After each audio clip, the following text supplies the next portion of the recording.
You are seeing an unidentified flying object. It is not a hoax. It is real. The film was taken by Leland Hansen while filming Catalina Island from a helicopter. Mr. Hansen was a professional photographer working for the United States Navy. This film has been examined by photographic experts. Didn't even make a sound. Not even a sound. And it was just gone. I saw one, but I don't know what, it just disappeared.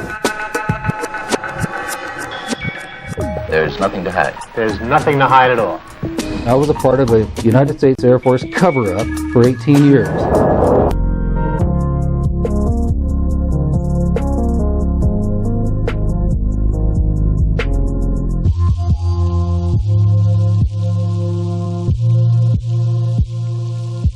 Mr. Hansen also observed this object hovering stationary in the air before it began to move. This sighting is only one of the many pieces of evidence the producers of this film will present, verifying that some UFOs are extraterrestrial spacecraft. We filed one of these wonderful, magical Freedom of Information Act requests for the affidavit.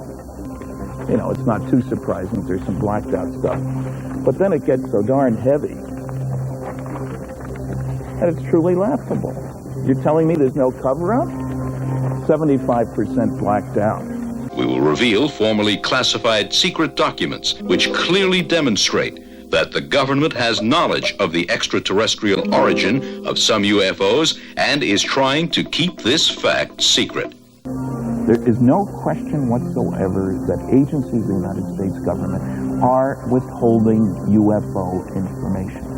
UFOs have become the subject of serious investigation by professional scientists. One of the 12 scientists to give evidence before the U.S. congressional hearings on UFOs is California nuclear physicist Stanton Friedman, who spent 14 years in private industry working extensively on classified government-sponsored projects such as this nuclear rocket engine and other advanced space systems. Since 1970, he is the only space scientist known to be devoting full time to UFOs.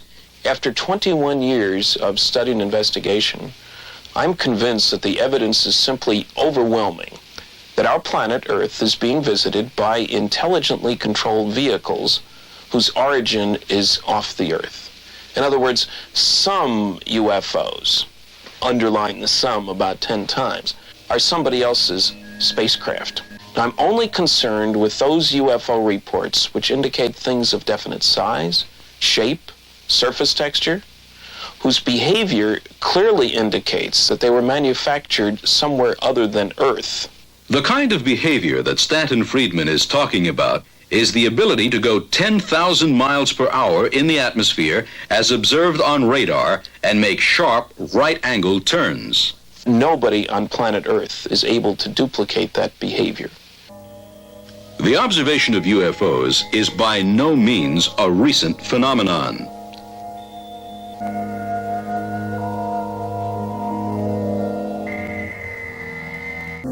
There is no question whatsoever that agencies of the United States government are withholding UFO information. Now, if he asks, do I know what it is they're withholding? Well, when I see it, I'll know. But certainly they're withholding the story about the Roswell crash. I first met Betty and Barney Hill in November 1968.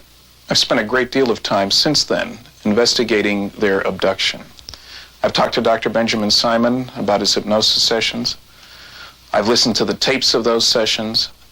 And I've looked at Marjorie Fish's star map work in great depth.